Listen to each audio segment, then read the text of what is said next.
बड़ी खबर के साथ उप मुख्यमंत्री दिया कुमारी ने महिला आरक्षण बिल पर विपक्ष पर तीखा हमला बोला है और कहा है कि यह बिल महिलाओं के सशक्तिकरण का ऐतिहासिक अवसर था, लेकिन विपक्ष के रवैये ने उनकी मानसिकता को उजागर किया है। विशेष रूप से कांग्रेस और उसके सहयोगी दलों पर निशाना साधते हुए उन्होंने आरोप लगाया कि उन्होंने इस महत्वपूर्ण विधेयक का पूरी तरह विरोध किया। उन्होंने कहा कि देश की महिलाएं इस व्यवहार को कभी नहीं भूलेंगी और इतिहास इसे याद रखेगा। कांग्रेस ने कल एक ऐतिहासिक अवसर था, महिलाओं को और सशक्त बनाने के लिए, उनको एक बहुत बड़ा मौका देने के लिए एक बहुत बड़ा विधेयक आने वाला था। और लेकिन विपक्ष का जो रवैया था, उन्होंने जिस तरह से इस बिल का विरोध किया, वो उनकी मानसिकता दर्शाता है। इस बात को महिलाएं कभी भूलेंगी नहीं। मुझे लगता है कि जिस तरह से उनका रवैया था पूरे डिबेट के दौरान, और फिर उसको इन्होंने बिल का पूर्ण रूप से कांग्रेस ने और उनके सारे ही सहयोगी दलों ने पूर्ण रूप से उसका विरोध किया, ये बहुत ही दुर्भाग्यपूर्वक घटना है और इतिहास इसको याद रखेगा। और हमारी देश की महिलाएं इस बात को कभी भूलेंगी नहीं और कांग्रेस और उनके सारे सहयोगी दलों को कभी माफ़ नहीं करेंगी। वहीं जयपुर में deputy CM doctor Premchand Bairwa ने भी कांग्रेस पर बड़ा हमला बोलते हुए नारी शक्ति वंदन अधिनियम के विरोध को महिलाओं का अपमान बताया है। उन्होंने कहा कि इस कानून का विरोध कांग्रेस की मानसिकता को उजागर करता है। बैरवा ने प्रधानमंत्री नरेंद्र मोदी के नेतृत्व में केंद्र सरकार और बीजेपी द्वारा महिलाओं को सशक्त, आत्मनिर्भर बनाने और राजनीति में भागीदारी देने के प्रयासों को ऐतिहासिक कदम बताया। उन्होंने विपक्ष पर आरोप लगाया कि वो विकास कार्यों से परेशान होकर ऐसे महत्वपूर्ण फैसलों का विरोध कर रहा है। साथ ही सभी दलों से नारी शक्ति को आगे बढ़ाने और महिलाओं को अधिक अवसर देने में सकारात्मक भूमिका निभाने की अपील की गई है। जिस तरह से कल बिल के विपक्ष में विपक्षी गए हैं, ये नारी शक्ति का अपमान है जो हमारे यशस्वी प्रधानमंत्री नरेंद्र मोदी जी और हमारी भारतीय जनता पार्टी जिस तरह से महिलाओं को सशक्त बनाने के लिए, महिलाओं को आत्मनिर्भर बनाने के लिए जो काम कर रहे हैं, और उसके महिला हमारी आधी आबादी है और उसमें क्या विपक्ष के लोगों के भी महिलाएं हैं, तो उनको भी नारी शक्ति का सम्मान करना चाहिए और नारियों के को आगे अवसर देने का काम जो उस बिल में था कि हमारी नारियां सशक्त हो, आत्मनिर्भर हो, राजनीति में भी अपने अवसर लें ताकि उनकी प्रतिभा आगे आए और हमारे विकसित भारत में उनकी भूमिका हो। इसको उन्होंने नकारा है, लेकिन हमारे यशस्वी प्रधानमंत्री और भारतीय जनता पार्टी नारियों के लिए हमेशा तैयार है, उनके सम्मान के लिए, और आगे भी भविष्य में उनको ये सम्मान दिलाने के लिए हम संघर्षशील रहेंगे। विश्व धरोहर दिवस के अवसर पर राजस्थान में पर्यटन को बढ़ावा देने के लिए विशेष पहल की गई है, जिसके तहत प्रदेश के सभी संरक्षित स्मारकों और संग्रहालयों में पर्यटकों को निःशुल्क प्रवेश दिया गया।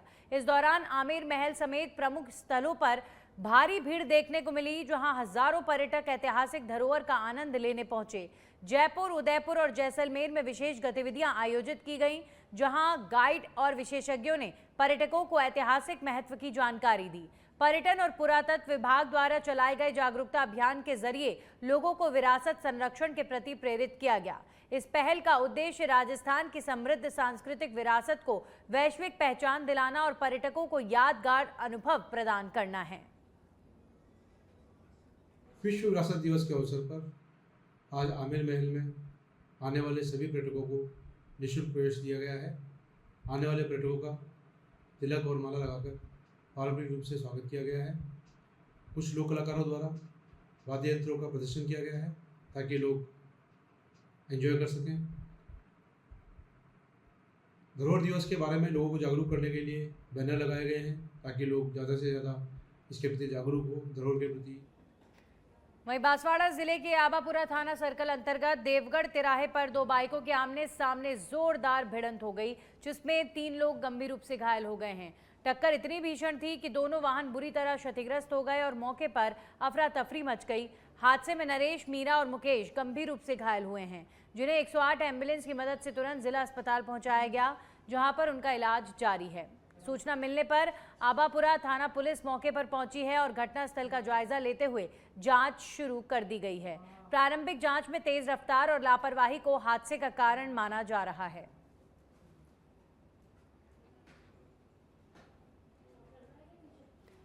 वहीं खाजूवाला के दंतौर थाना क्षेत्र के 16 BLD इलाके में किसान के खेत में बने झोपड़े में अचानक भीषण आग लग गई।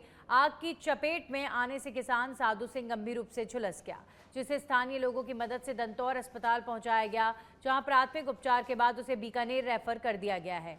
आग इतनी तेज थी कि झोपड़ी में बंधी बकरी जिंदा जल गई और मौके पर ही उसकी मौत हो गई। साथ ही आग में किसान की एक बाइक भी पूरी तरह जलकर खाक हो गई है।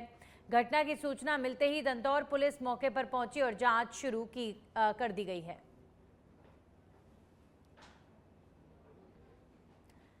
टोंक जिले में कृषि पर्यवेक्षक भर्ती परीक्षा शनिवार को सुबह 11 बजे शुरू हुई, जिसमें 7,601 अभ्यर्थी रजिस्टर्ड हैं। कड़ी जांच पड़ताल के बाद परीक्षार्थियों को प्रवेश दिया गया और सुरक्षा के लिए पुलिस बल और अन्य कर्मचारियों की तैनाती की गई। 3 सतर्कता दल, 9 पेपर कोऑर्डिनेटर, 30 ऑब्जर्वर और 773 वीक्षक परीक्षा का पारदर्शिता सुनिश्चित कर रहे हैं। परीक्षा 18 केंद्रों पर आयोजित की जा रही है और वीडियोग्राफी के जरिए निगरानी रखी जा रही है। अभी तक किसी भी तरह की कोई शिकायत नहीं आई है।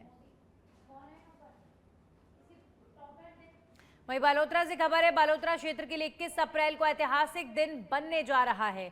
देश के प्रधानमंत्री नरेंद्र मोदी इस दिन पचपदरा स्थित एशिया की सबसे बड़ी रिफाइनरी परियोजना का विधिवत लोकार्पण करेंगे। इस प्रस्तावित दौरे को लेकर जिला प्रशासन और संबंधित विभागों की तैयारियां अब अंतिम चरण में पहुंच चुकी हैं। प्रधानमंत्री के आगमन को देखते हुए प्रशासन पूरी तरह अलर्ट मोड पर है। सभा स्थल, हेलीपैड, सुरक्षा व्यवस्था, पार्किंग और आमजन के बैठने की व्यवस्थाओं को अंतिम रूप दिया जा रहा है। जिला कलेक्टर, पुलिस प्रशासन समेत तमाम अधिकारी लगातार मौके पर पहुंचकर व्यवस्थाओं का जायजा ले रहे हैं। एसपीजी के साथ साथ राज्य पुलिस और खुफिया एजेंसियां पूरी तरह सतर्क हैं।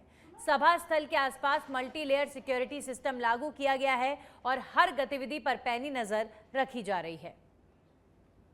21 अप्रैल को देश के प्रधानमंत्री रिफाइनरी का लोकार्पण करने पचपदरा आ रहे हैं और इसको लेकर पूरी तरीके से तैयारियां हैं जो अंतिम रूप में है। प्रशासन का जो अमला है वो पूरी तरीके से अलर्ट मोड पर हैं, सारी व्यवस्थाओं का जायजा ले रहे हैं। इसी के साथ यहाँ पर लोग और कार्यकर्ता आए हैं व्यवस्थाओं को देखने के लिए और कार्यकर्ताओं से हम जानने की कोशिश करेंगे क्या किस प्रकार की व्यवस्थाएं हैं, किस प्रकार से ये लोग अपनी बात रखते हैं। क्या कहना चाहोगे, ये व्यवस्थाएं हो रही हैं और इस व्यवस्थाओं में क्या कुछ आपको लगा जो कि आपके यहाँ पर जो मोदी जी आ रहे हैं और व्यवस्थाओं में साथ साथ आप में कितनी खुशी है?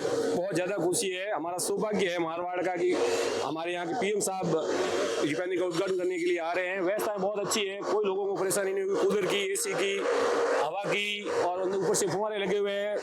2 लाख लोगों के 2-2.5 लाख लोगों को बैठने की व्यवस्था है। पीछे आप देख रहे हैं कितनी कुर्सियां लगी हुई, शानदार व्यवस्था है किसी प्रकार की। हम खुद अवलोकन करने के लिए आए हैं और क्षेत्र में पीले चावल भी बांट रहे हैं। बहुत हमें खुशी है, हमारा वो भाग्य है कि रिफाइनरी का उद्घाटन हो रहा है और लाखों लोगों को रोजगार मिलेगा और सरकार को भी अच्छा राजस्व प्राप्त होगा। यहाँ सैकड़ों हजारों उद्योग विकसित होंगे।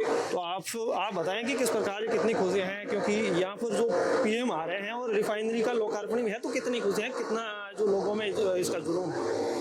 इतनी खुशियां हैं कि आज दिन तक हमारे ऐसे क्षेत्र के अंदर जनता में इतनी कभी खुशी नहीं थी, क्योंकि ये रिफाइनरी पूरे देश को एक विकसित करने में इसका सहयोग रहेगा। लेकिन हमारे बालोतरा जिले के अंदर जिस प्रकार से रिफाइनरी का जो रॉयल्टी के माध्यम से आने वाले समय के अंदर इस बालोतरे की जनता को जिस प्रकार से जो तोहफा मिलेगा वो आने वाली भविष्य की पीढ़ियां याद करेगी। इसलिए इस रिफाइनरी के उद्घाटन के समय में प्रधानमंत्री जी नरेंद्र मोदी के इस ऐतिहासिक कार्य के अंदर आम जनता का आना, यहाँ पर आकर के उनका साक्ष्य बढ़कर के जो जिस प्रकार से जो जनता आएगी, मैं तो उनको एडवांस में धन्यवाद देता हूं कि जिनका मैंने उत्साह देखा। मैं सारे गांव के अंदर गया, भारतीय जनता पार्टी का जिले का महामंत्री होने के नाते मैंने कार्यकर्ताओं के साथ भी संवाद किया, तो वहां पर जिस प्रकार से हमने 2-4 कार्यकर्ताओं को बुलाया तो और भी लोग आए और बहुत सारे लोगों का फोन आ रहा है कि हम साधन अगर है तो ठीक है, नहीं तो हम खुद के स्वयं के साधन से मोदी जी की ऐतिहासिक सभा के अंदर आएंगे और इस पल के हम भी गवाह बनेंगे। क्योंकि आने वाले समय के अंदर जिस प्रकार से जो हमारी पीढ़ियां याद करेगी कि जिस समय इतना बड़ा प्रोजेक्ट का उद्घाटन हो रहा था उस समय हमारा कोई भागीदार था, तो हम भी कहेंगे कि हाँ, हमारे दादाजी या हमारे परिवार के सदस्य इसमें साक्षी थे। इस प्रकार के लोगों के अंदर उत्साह है। शादियों की सीजन है, लेकिन लोग ये कह रहे हैं शादियों की सीजन है तो है, देश के प्रधानमंत्री जी ने इस समय अगर इस प्रकार की योजना को लॉन्च करने का जो समय दिया है उसके अंदर हम भागीदार बनेंगे। जय भारत। आप देख सकते हैं कि शादियों की सीज़न है और शादियों के सीज़न में यहाँ पर करीब भीड़ बताई जा रही है 2 लाख के लोगों की आने की आशंका है। तो क्या लगता है कि 2 लाख लोग यहाँ आ पाएंगे या फिर कितनी भीड़ आने की संभावना है? आका तीज किसानों के लिए ये एक स्वर्णिम त्यौहार होता है, लेकिन ये वार्षिक त्यौहार है, शादियां भी है, परिवारों में जाएंगे लोग। जो ये रिफाइनरी के उद्घाटन के लिए जो प्रधानमंत्री जी आ रहे हैं, ये कोई ये छोटी मोटी सभा करने के लिए या कोई राजनीतिक कार्य के लिए नहीं है, ये देश को बहुत बड़ा एक ऊर्जा संयंत्र सौंप रहे हैं, ये राष्ट्र की धरोहर का निर्माण कर रहे हैं।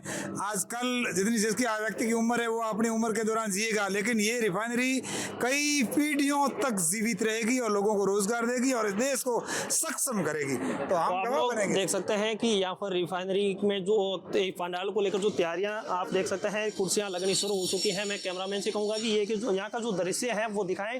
पंडाल पूरी तरीके से तैयार हो चुका है और उसके अलावा यहाँ पर जो तैयारियां वो अंतिम रूप में है और यहाँ पर जो एसपीजी टीम है वो आई हुई है और यहाँ अधिकारी है जो वो उनके साथ वार्ता कर रहे हैं, मीटिंग कर रहे हैं और यहाँ की व्यवस्थाओं को देख रहे हैं। व्यवस्थाओं के साथ साथ यहाँ की जो पार्किंग व्यवस्था है, पेयजल व्यवस्था है, जो आपातकालीन स्थिति में किसी भी प्रकार से किस प्रकार से यहाँ सुविधा हो सके, किसी भी प्रकार की गर्मी या फिर जो लोग। सिरोही जिले के पिंडवाड़ा तहसील के झाड़ोली गांव से एक बड़ी और प्रेरणादायक खबर सामने आई है, जहां पर एक ही परिवार के 3 सगे भाई बहनों का राजस्थान प्रशासनिक सेवा 2024 में चयन हुआ है।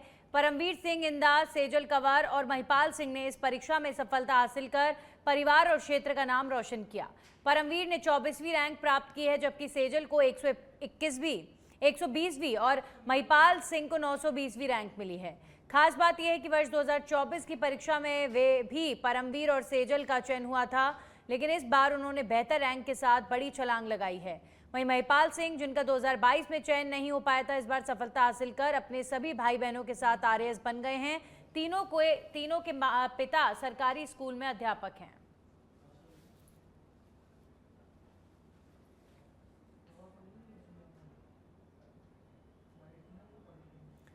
सिरोही जिला मुख्यालय पर पंचायत समिति परिसर स्थित विधायक जन सुनवाई केंद्र के सभागार में नारी शक्ति वंदन अधिनियम को लेकर महिलाओं की जागरूकता बढ़ाने और उनकी राजनीतिक भागीदारी सुनिश्चित करने के उद्देश्य से विशेष गोष्ठी का आयोजन किया गया है। कार्यक्रम में बड़ी संख्या में महिलाओं ने भाग लिया और अधिनियम के विभिन्न पहलुओं पर विस्तार से चर्चा की गई है। वरिष्ठ अधिवक्ता वीरेंद्र सिंह चौहान ने अपने संबोधन में कहा कि यह अधिनियम महिलाओं को लोकसभा और विधानसभाओं में 33% आरक्षण देकर उन्हें निर्णय प्रक्रिया की मुख्य धारा में लाने का ऐतिहासिक कदम है। चर्चा के दौरान महिलाओं ने माना कि यह कानून उन्हें राजनीति में आगे बढ़ने का अवसर देता।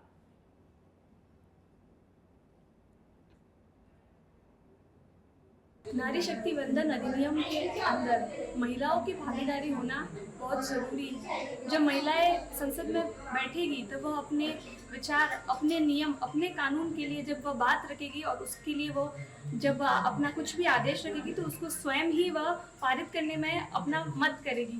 तो इसमें 100% महिलाओं की भागीदारी होना बहुत ज़रूरी है। महिला सशक्तिकरण के लिए, महिला के लिए जो कानून आ रहे हैं नए नए, उनको सही तरीके से समाज में उसका निर्माण। अधिनियम आरक्षण बिल जो पारित होना था, किन्हीं कारणों से वह पास नहीं हो पाया, तो ये मातृशक्ति में थोड़ा एक खेद का विषय बन रहा है। यदि पास हो जाता, अधिनियम बन जाता, तो मातृशक्ति को बहुत कुछ सुरक्षा मिलती। सुरक्षा, सम्मान और स्वाभिमान तो हमें प्राप्त है, लेकिन 33% यदि सांसद में हमारी भागीदारी होती तो सभी क्षेत्रों में महिलाओं की भागीदारी बढ़ने के कारण अधिक से अधिक कार्यालयों में महिलाओं की भागीदारी बढ़ती, तो उससे कार्य क्षेत्र में भ्रष्टाचार बंद होता, काम ईमानदारी से होता और नियमावली से काम चलता। जिस तरह महिलाएं घर में अपना काम नियमबद्ध करती है, उसी तरह प्रत्येक विभाग में। नारी शक्ति एक शब्द नहीं है, वो एक ताकत है। सम्मान के लिए ताकत, सम्मान होना चाहिए, एक ताकत मिलनी चाहिए। महिलाओं को एक ताकत मिलेगी अगर संसद में उन्हें 33% तक उनके विचारों को रखा जाएगा। महिला संसद में खड़ी होगी, जब तक जितनी क्वांटिटी में जितनी महिला आगे आएगी, अपने विचारधारा अपने स्पष्ट रूप से रखेगी। प्रतापगढ़ जिले के राम सिंह गुर्जर और अभय सिंह आंजना ने अपनी मेहनत और लगन से आरएएस 2024 परीक्षा में शानदार सफलता हासिल कर जिले का नाम रोशन किया है। राम सिंह ने 10वीं रैंक प्राप्त की है, जबकि अभय ने 15वीं रैंक प्राप्त की है। दोनों किसान परिवारों से आते हैं और दोनों की सफलता प्रेरणादायक है। राम सिंह वर्तमान में बांसवाड़ा में सब इंस्पेक्टर के पद पर कार्यरत हैं और ड्यूटी के साथ पढ़ाई करते हुए ये सफलता हासिल की। उनका तीसरा प्रयास था जिसमें उन्होंने 480वीं रैंक में सुधार कर 10वीं रैंक प्राप्त की है। अभय सिंह ने 3-4 वर्षों से लगातार RAS की तैयारी की थी और सरकारी नौकरी के बावजूद अपने लक्ष्य को हासिल किया। दोनों की सफलता न केवल उनके परिवार के लिए बल्कि पूरे प्रतापगढ़ जिले के लिए गर्व का कारण है और ये उन युवाओं के लिए प्रेरणा है जो सीमित संसाधनों के बावजूद अपने सपनों को पूरा करने का साहस रखते हैं।